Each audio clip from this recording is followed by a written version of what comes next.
All right. I just finished and printed out. This is like kind of a draft copy of my zine. I did it on iPad, and it's not that I want to do everything digitally, but anything you have to produce, you're eventually going to have to digitize and just make it easier. One thing I had to point out is I did mine on an 8.5, like on the iPad, an 8.5 by 11 piece of paper. And when you print out, you always end up with these little edges, and I actually put like registration marks on my image to show where the computer thinks 8.5 by 11 is. So when I fold this, I want to make sure that the folds are where the computer thinks it was. So putting these little marks are a good idea, um, because you can then this will be a slightly smaller than 8.5 by 11.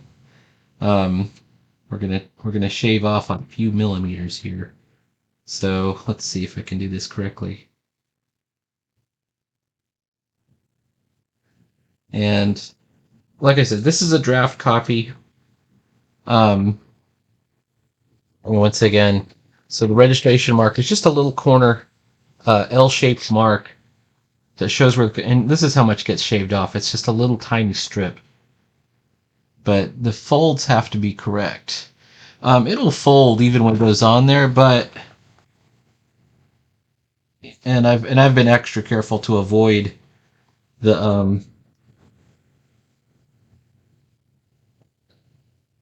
stripping, dipping over into the margins. But look, I kind of had a little bit of, I don't know if you can see that. There's a little tiny bit of ink on there, nothing important. Um, but we want to make sure that we get this looking good, especially on, this is the first model. Um, this is for the zine swap that Dee Dee is doing along with several of the people from her awesome channel. So definitely check out Dee Dee Willingham's art stream. I really like her because she really seems to actually care about the art rather than the sort of nonsense that a lot of supposedly art streamers get into is like not exactly art. It's like personal stuff or just nonsense. You know what people get up to. All right, so now I've sliced off these millimeters of paper at the end, and I can now assume, and you know what that makes an ass out of you and me, as they say. I can assume that I did it right. So there's my long fold, right? And then I'm going to open her up again. We're going to do my short side fold. Oop.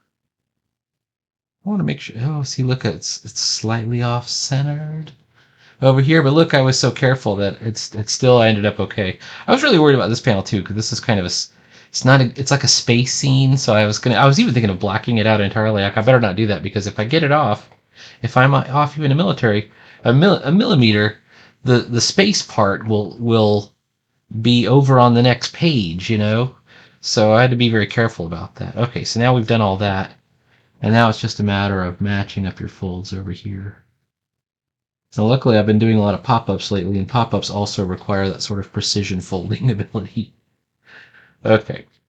And what also helps is having a bone folder. So this is a bone folder. It's a piece of plastic. Sometimes I actually, if I don't have a bone folder, I'll use the edge of a knife. I use the handle, which you can also use. So the way to do it with a knife, with the scissors, is you would kind of fold it like that, and then you would use the edge of your scissors to do it. I think it's a little slicker with this because this has less friction to that, and I don't want to rub off any ink it might encounter or anything like that. Okay. Now we're going to fold it short side, and we want to make a cut basically along this fold, but not all the way, just to the corner, just to the middle there, right along the center. So let's do it.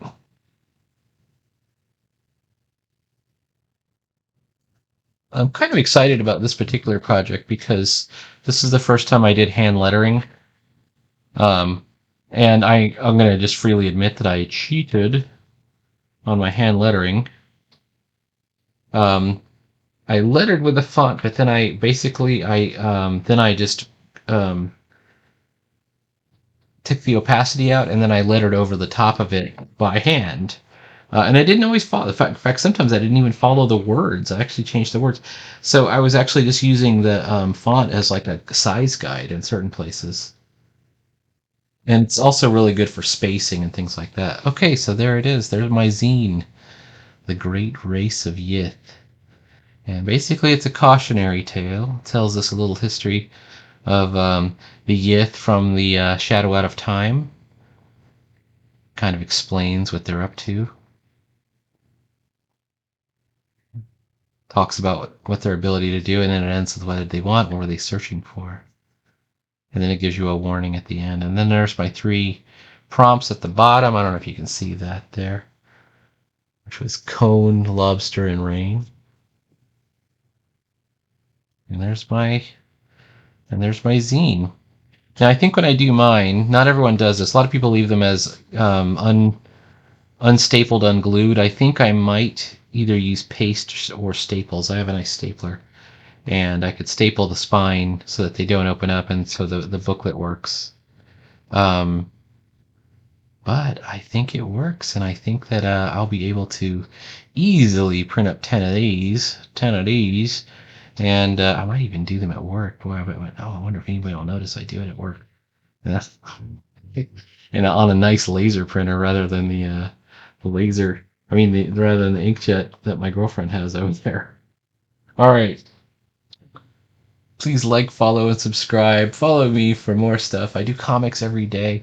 I'm doing sketchbook videos, although not lately. I haven't been working on my sketchbook lately because I've been doing other stuff.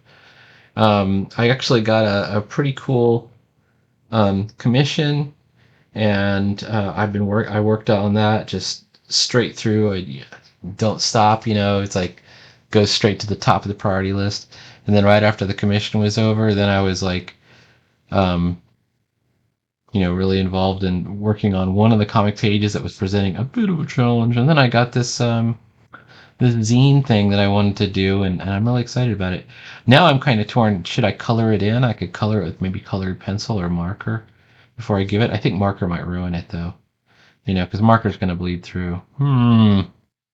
Makes me wonder. Um, Plus the paper is mere copy paper. That's what it has to be. So maybe it'll just have to remain as black and white. Black and white, I think, is my strongest suit normally.